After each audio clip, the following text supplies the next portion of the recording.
Hey, this lighting is probably not for the best, but alternatively, you might get to see Mount Shasta in all her glory.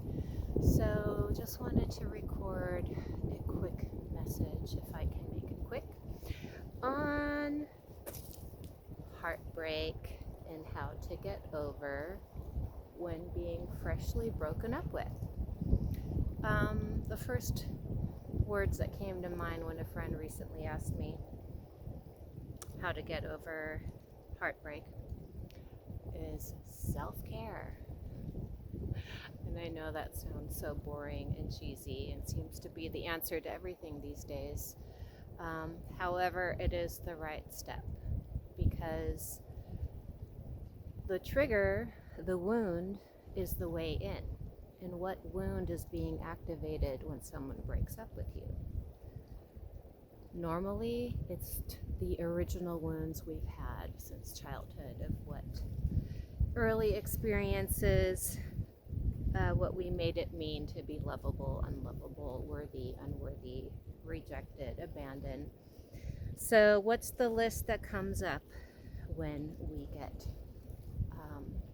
discarded? We're not good enough, not beautiful enough, not lovable enough, not successful enough, not strong enough,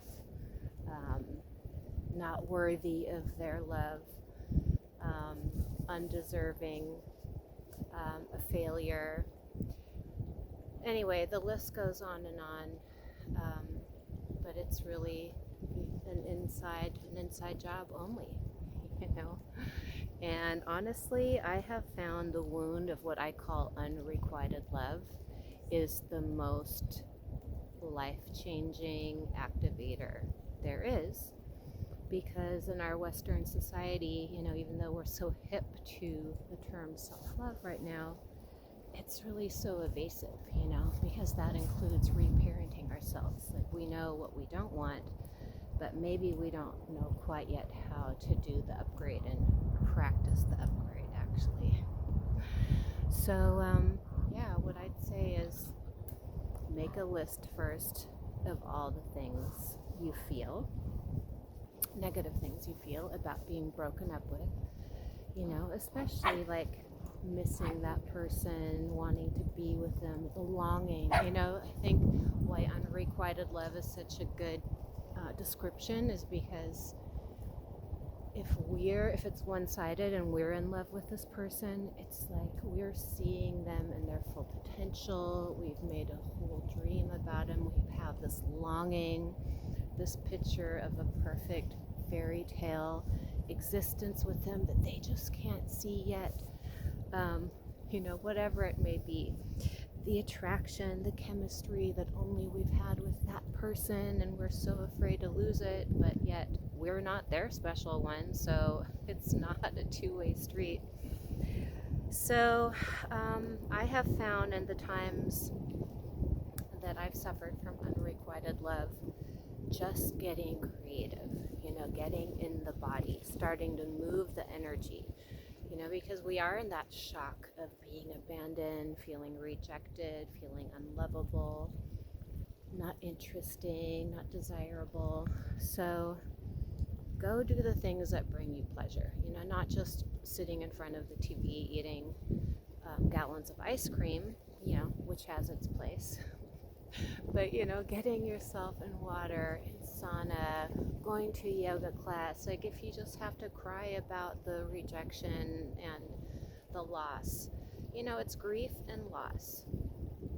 And, you know, my EFT teacher told me the two biggest hardships in life or issues in our humanity boil down to the fear of death and the fear of loss of love.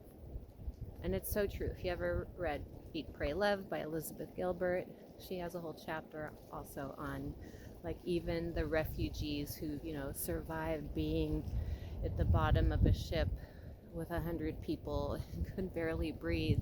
At the end of the day, they're just crying about some boy that they might never see again, or who cheated on them, or, it's like the loss of love and being disposable. So how can we thank that person that we're not their perfect match? And this is where the 4 agreements come in. Take nothing personal, don't make assumptions.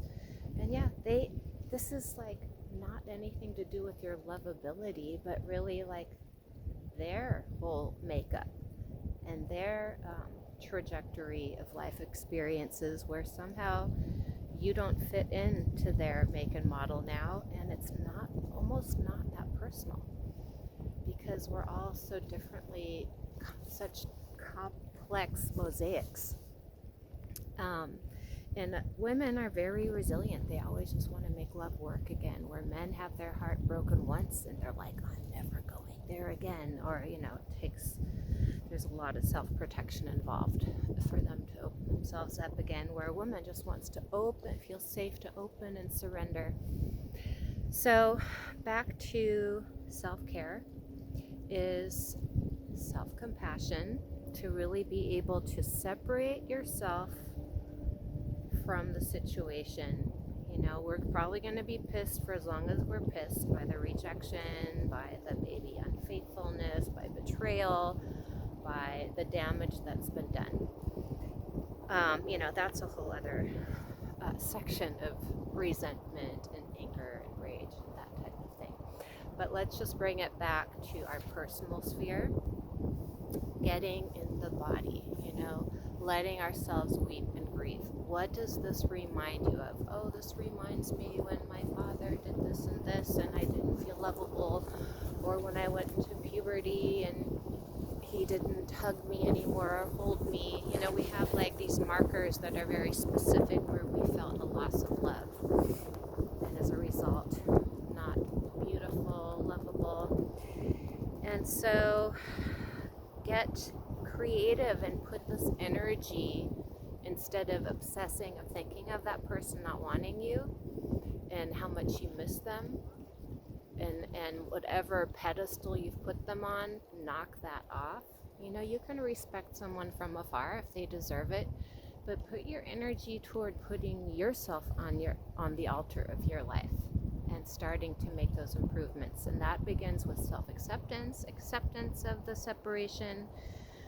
Celebrate that you have now more time to focus on you, because as women we're often codependent, where we're just so used to focusing on the other person. So this is the moment to focus on you, your needs. Identify your needs. Make a list. If you can make a list of all the ways that you're hurting, now make a list of what are all your needs right now. Like, I need to feel valuable. I need to feel cared for. I need to eat well and exercise. So are you doing that? So whatever you're looking for in another person, are you giving that to yourself? It's not anyone else's job. So bringing it back to slowing down and giving yourself alone time, walks, creative outlets. What's your thing? Doing art, or sculpting, or playing sports, or learning something new. Mine is photography, outside in nature. So whatever kind of takes your mind off of the situation, or a way to funnel that energy into creativity, because you might be surprised of what gets born out of this rejection. You might want to write about it, start writing, or put that energy into a book you've been wanting to write, or whatever creative project you've put on the back burner. That person now has given you spare time to funnel your love into some projects that might serve you and or serve the world. So again, this goes back to finding your original core wounds and giving yourself love, acceptance, self-respect, and ultimately forgiveness toward yourself for giving your power away to waiting to be recognized by someone else for being lovable. And also, the wind is green. And also forgive your parents for whatever way they made you feel unlovable, or you felt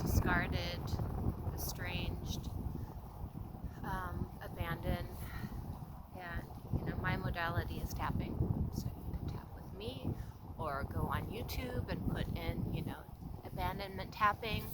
It's just one modality that's saying it that I feel really the body's listening, and you can actually start shifting it so you can be more resourceful to get back to yourself and your true nature and free up your life force of this old resonance of unworthiness and unlovability. So, when we've really loved someone wholeheartedly, it's really hard. It can be really hard to let it go, because you're going to, I guess I like the word ruminate for a long time on what did or didn't work. But I'm just giving you a permission slip here to thank them, thank their soul for letting you go, that it's just not a frequency match.